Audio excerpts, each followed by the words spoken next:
mentioned at the outset of today's presentation, we didn't want to have a Q&A as is typically done at these kinds of presentations and panels.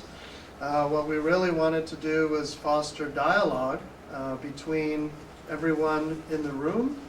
Of course, we'll chime in as appropriate, but all of us as members of the Omaha community, I think it's important for us to have these conversations. And so Christian, for those who don't know, aren't aware, is the director of the Office of Latino Latin American Study. His research focuses on migration and development, and so I've already told him, but I'll tell him again to not to be shy and to contribute as his research expertise allows on some of the conversations that'll come up. So with that, I'll turn things over to Christian for moderating.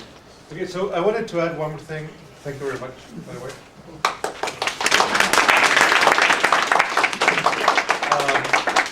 This research, or this presentation, it's part of an idea that we have at OLLAS of getting involved with topics that are relevant to the community, but at the same time that we can present in a clear way to our community.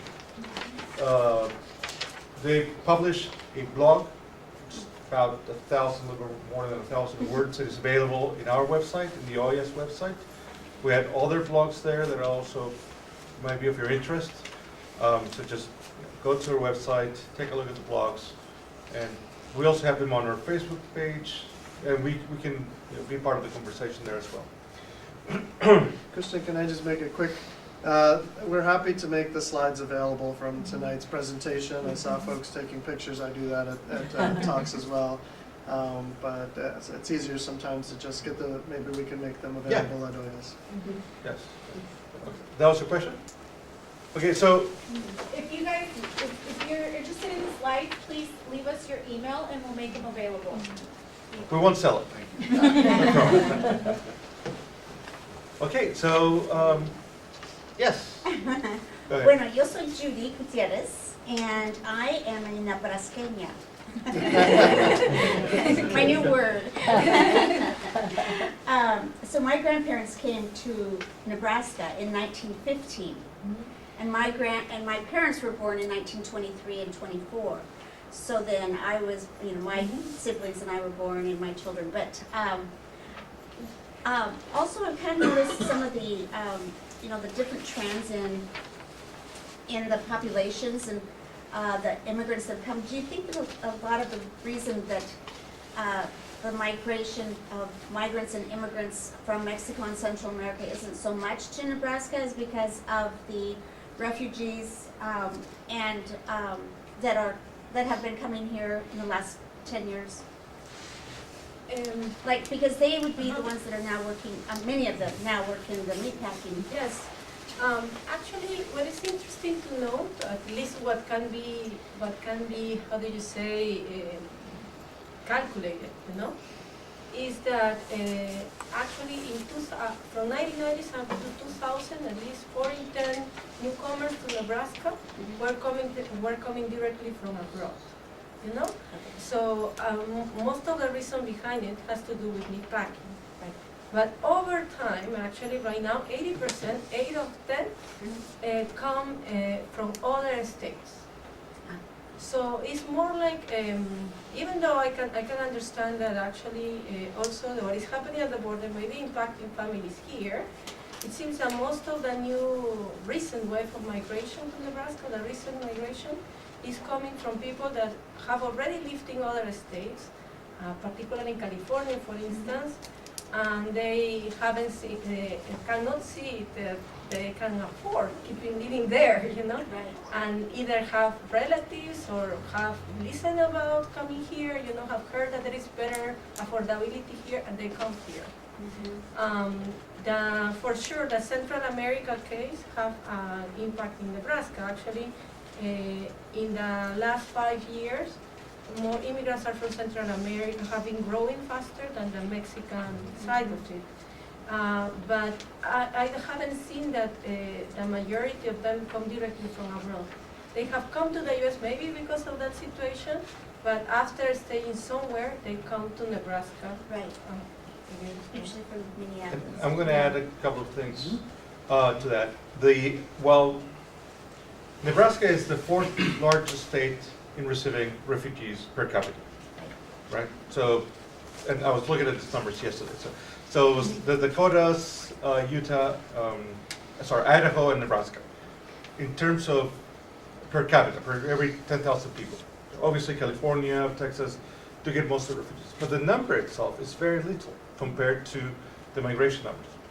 Now, as Lissette was saying, the number of migrants that are coming into the U.S. as in general, there's a larger number of migrants from Asia in general that are coming to the U.S. than from Latin America today. The Mexican migration, there's the net migration of the Mexican migration is actually negative. So there's more Mexican people going back to Mexico than Mexican people entering the country. And that this has been a little bit like this since the 2008 crisis. And that is why we can see that although the numbers are smaller, we have a growing, the growth of the population from Central America is higher than the growth of the population from Mexico.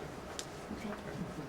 So the impact of the refugees within the total population of the state is very small. The other thing is, I work in child welfare, and so as I see some providers here as well that they work in child welfare and juvenile justice, and that is a big concern to me for, as something that we can do, you know, to advocate for those children, to make certain that if they are taken from their parents for neglect or whatever it is that they've been taken, that they find a way back to them quickly.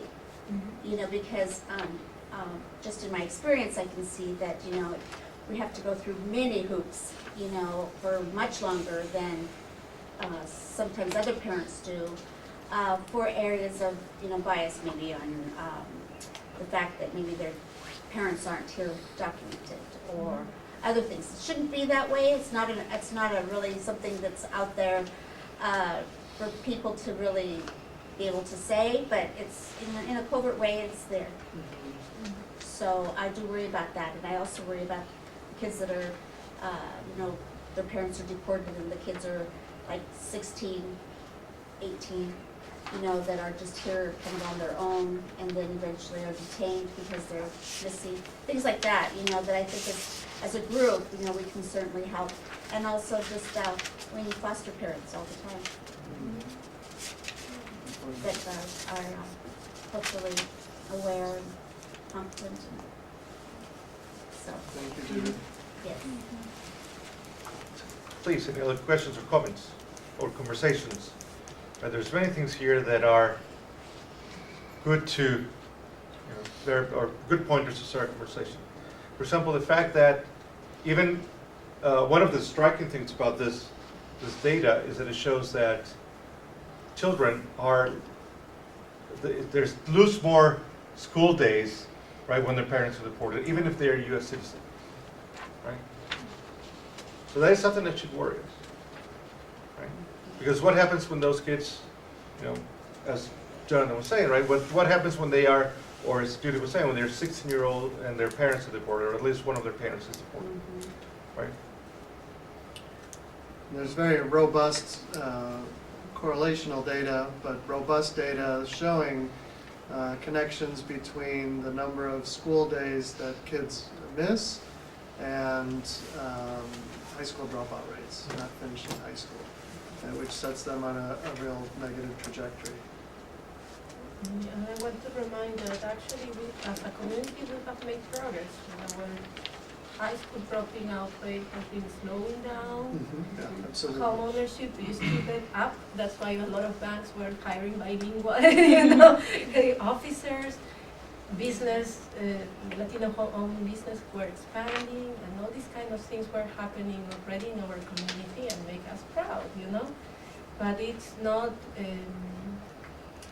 how do you say, for me, and this is concerning, all what is happening because those indicators will show up what is going on, you know. And actually, half of the population that is Latino and is poor in the state is coming from these single parent households. and it's very unusual because in my research as a demographer, when I go back all this research about Latino families, particularly Mexican immigrant families, tend to stick together even if they are going through a rough patch in their life. So it's very atypical, that behavior of families, how do you say, increase of single parents. You know, and the other thing is that, you know, we used to see more men come first, you know, and then eventually they would bring their families, you know, maybe a decade later or something, you know. But now, you know, with the family unit coming, you know, don't you think that a lot of that is just because, I mean, when I went to Mexico in the late 90s, there was no men in the small communities, you know, they were all over here, and the children and older women and were in the country, you know. So, do you think that had something to do with them now being a family unit coming? Is because Well, you have to think that, as I mentioned, Mexican migration is in general decreasing, and we see more and more migration from Central America. Now, it's not that Mexico today is a country of an income similar to, let's say, Portugal or Spain, right? But the fact is that fertility rates in Mexico have decreased, and that impacts the amount of people that is more prone to migrate. So that's one thing why migration from Mexico has decreased. But the increase in migration from Central America is insecurity, right? And that is a huge, push effect. Although push and pull are not used anymore, but it's a huge push effect, right? Where families tend to leave because no one will be safe if they stay back, right? So that is also a possible explanation why family migration has increased. I have a question to the audience. Yes, please. I want to know your stories, how you relate to this topic, why you came here, and can you share with us, so we can establish contact. Can I start first? Yes. Yeah, please, yeah, thank you. My name is Oscar Castillo. I'm a mathematics teacher at Omaha South High School, dual language. So I work with a lot of Latinos, and I mean, it's kind of affects me a lot because I work with these kids every day. So that's why I came. Could be at home grading, but Have you seen any of this family separation impact your kids? well, I see so usually certain kids that would miss days. I have a kid on my roster I haven't seen since we came back from winter break. I know he's by himself, so he works a lot. I don't know if he's gonna come back, but I've seen it. It's affecting me in some way.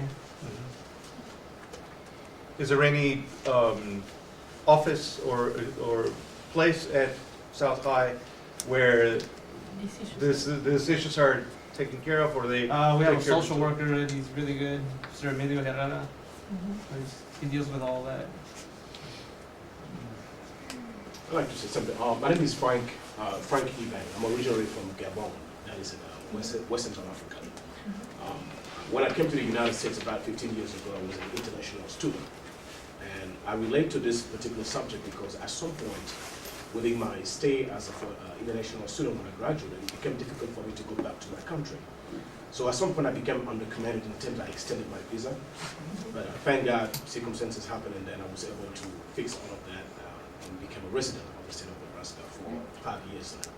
So when we talk about immigration and anything that has to do with the lasting effects of fear, it's something that I can relate to personally. And so I've always been interested in finding what is it that we can do within communities of immigrants to actually empower people, understanding that even if you are in a difficult situation, there are resources that are actually available that you can go and get information that can actually help you. Because personally, I remember when I was in New York City, because that's where I lived prior to coming here. When I moved to the United States as a student, people tell you, when you have a situation like this, you can't even walk by the immigration office, they will catch you. So all that fear, I mean, when you talked about the chronic effect of fear, I mean, there were nights where you couldn't even sleep, you're just there. But when I went to my interview at the immigration office, I mean, and they were able to discuss my situation, I mean, the way they actually talked to me was very relieving. I actually knew that there are resources where you can actually go and talk to people, and you can get legal advice, and people can actually help you regarding your situation. But we don't see that within the communities. How can we have how can we build support system that actually, allow people to become empowered and feel, even though you are in an illegal situation, but you're still a human being with rights, that you have to go and talk to somebody. They always say that whatever doesn't kill you makes you stronger, but I really believe that it's just waits for another opportunity to hit you if you don't do something about it. Right? So that's about how I relate to. So I'd like to say something just off of that. My name is Carolina, and I work in the South Omaha community with the Learning Community Center of South Omaha.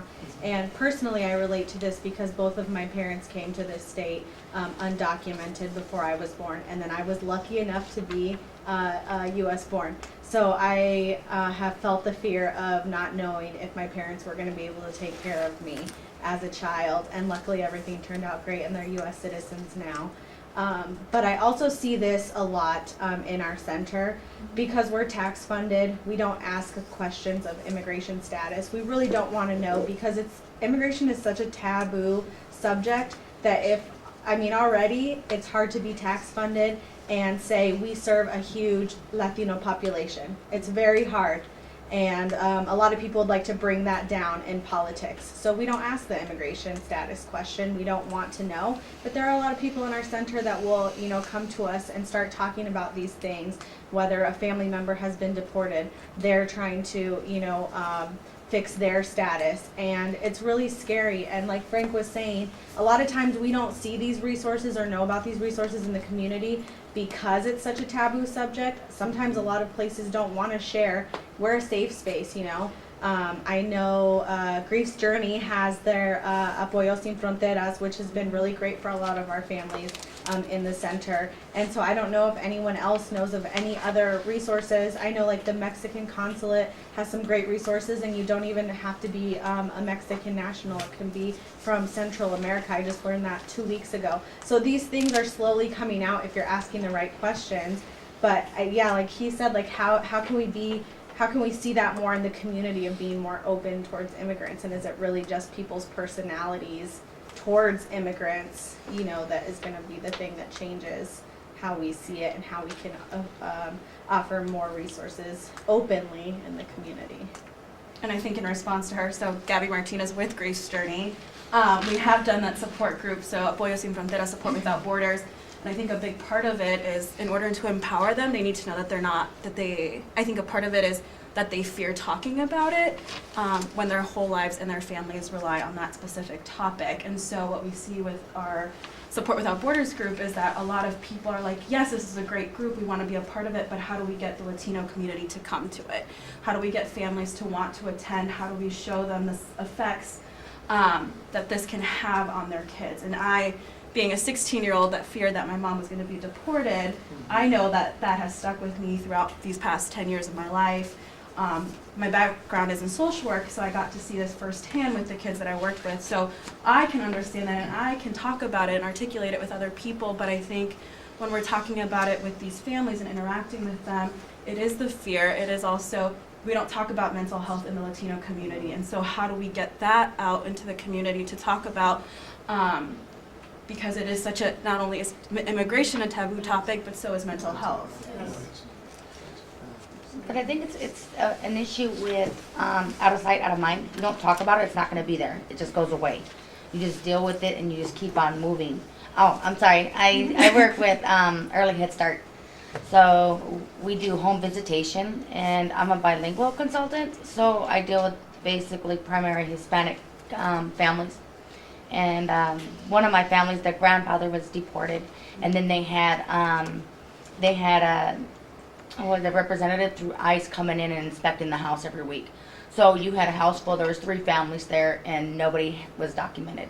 So it's not only did you have the stress of the grandfather being deported was a major issue of the family. I mean, he was one of the main supporters. But then you also had an ICE representative inside the home every single week, which added more stress, which was a lot of mental health after that. You had a lot of issues with the kids and not going to school and a lot of stuff. But personally, my own husband was deported 6 years ago. And so I have 3 kids at the time, and I seen the effects firsthand. So that's why it's a little easier for me to work with some of these families to understand, even though I'm an American or U.S. citizen, whatever. I understand. I've seen the stresses that had happened with all 3 of my kids. You know, they all just went through a real downfall with the school and everything. At a, you know, all A student start flunking. All 3 tried committing suicide at one point because of, oh, he's coming back at this time, and then no, he's not coming back, and so it was kind of same thing similar to my family where the grandfather was deported because he was trying to come across, and it was just one thing after another, and so now it's been almost 2 years and still having to deal with that family. So it's hard to see these families grow through this and not have a straight answer of just sitting there saying I'm sorry, you know, and like you said, you know, trying to get the people out there to go to these deals. There's no time. You know, you're dealing with, like you said, it went from a 2-parent household to a 1-parent household, and they're working till 6, 7 o'clock at night, trying to come up with, you know, where do you find the time for this? So I don't know what the answer would be, but there's got to be a better answer to help these kids. It's sad to watch. I think a big part of it is what you were talking about with that, the pre-part of it. Because I see a lot of families that I work with in the consulate that are on TPS status, temporary protective status, that are in that anticipatory thing of what do I do with my house, what do I do with my car, what do I do with my kids, and so they're constantly worried about what's going to happen to them, and then that translates to their kids. But their kids are then experiencing that anticipatory grief of like, my parents are worried about what are we going to do here, what happens to me if they get deported or if they get detained when I'm at school. Like, so I think all of that adds to that. If we don't talk about it, it doesn't exist. And I'm sorry, I like to talk. So, some of my professors know that. But I started a program with Early Head Start, and it's a packet, and it's really, like you said, it's very taboo to talk to these families about what's going to happen if something were to happen. But we have to come up with family goals, and so one of the family goals is to make an emergency packet, and so I help them get the Social Security cards, letters of poder, that already, what's going to happen if something happens to you or dad? Where do you go? Let's get a security box and put everything inside there, because usually I've noticed with my families, they wound up putting everything in a Walmart bag and in the closet, and then no one can ever find it. So I have encouraged them to all get like safety boxes, and then I have a checklist that I have made for all my families to start collecting these documents that are very important if something were to happen. Through my own experiences with my husband, is how do you go about doing this? Where can you go? What is the plan for your kids? Who's going to pick them up? Get these letters set up. You know, make sure you have lists of the vaccines and stuff like that. When they give them to you at the clinic, save them. So if something were to happen, okay, let's get a passport. And we also have to get letters. So then that way, I explain it to the parents. You can't. And you can't just go and take a minor child and leave. You have to have the signatures of both parents. And I think that sometimes as social workers or community workers, we seem to forget the idea of what the state statute is on children that are born here. And I've seen this a lot with my clients, is that they're married. They get married in some of these towns in Mexico or wherever at a very young age. And then they come up here and they start another family, but they're never divorced. So then that way, when you have this child, the child is registered under your first husband's name, not under the legal father's name. And so I think people need to understand that as well, is to keep that in mind, that if this mother is married and is registered on another child, we have to get these, start the process of changing their birth certificate so these parents can vacate with their children, because they're being left behind. They're not going to be able to leave with these kids without the first husband's signature. And I think that this is something that a lot of people forget about, and to me it's very important to be able to have these documentations correctly in order for them to leave if that's what they choose to do, or if both parents are caught. Because one of my friends, both parents were caught up in it, and she had 4 kids. So we have to keep that in mind. Can I give you homework, Christian? I was wondering, I think like a big step, is just talk about it, because the more we talk about it, less taboo it is. And what I'm listening from each of you, is that there are great initiatives that we need to echo more. So I wonder, and that's part of the homework that I Yeah. want to give Yeah, Christian. OLLAS have a very big community list. yes. And if you can share those initiatives so we can circulate and echo those initiatives in a more wider way, you know, that we can reach out, would be great. And maybe even, even like we have a great resource with Alina and Anna, who is great at graphic design, and even having like a little pocket, because I myself, I don't know, if somebody comes with, a student of mine comes with these concerns, I will maybe ask counselors at UNO and things like that, but I don't know even if my counselors at UNO really know about these initiatives. So I'm not well versed on what is out there that can help them. So maybe if I can get in a source, you know, or on a click, whatever information, that would be a great way to centralize it, you know, like even a little infographic that I can have in my wallet, you know, and that I can use to share what resources are out there in the community, to whom you have to contact, what help do you need, and things like that. If that could be something. We're I sure give of us you are my nodding. most- Okay. I'm so empowered right now. So my card is, my card is somewhere over there, and Alina's card, who is Alina, is our community engagement coordinator. Cards is also over there. So just get our cards and send us information, email us the information. Now, in the longer term, what we need as a community is to have more mental health practitioners that are Latino, that at least are culturally aware of Latinos, and social work. We're doing a small research on senior Latinos with Intercultural Senior Center. And there was no one in the PhD program in gerontology that was Latino, right? So I still hire a great research assistant, right? But my first goal was to hire someone who was from within the community, and there's no one there, right? There's no one in gerontology, or there might be someone, but there's very few in gerontology, social work, mental health, and those areas that are very, very important to us. So if you have a kid that says, well, maybe, you know, I want to go into business, I say, well, social work is better, right? It is, at the end, it's more fulfilling. Hey, I'm a sociologist, I know that stuff. But those linguistic and cultural competencies Yes. are so critical, because that's really what's going to allow for the buy-in by the community.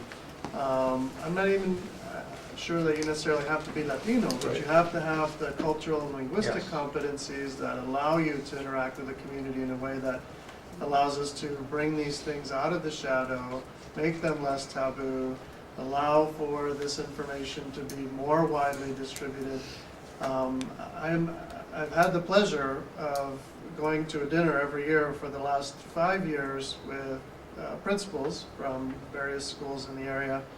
And every year, without fail, one of the first things that the principals mention is the lack of mental health professionals in the area for dealing with or interacting with and providing services to these families. So we have a critical shortage in the Omaha area.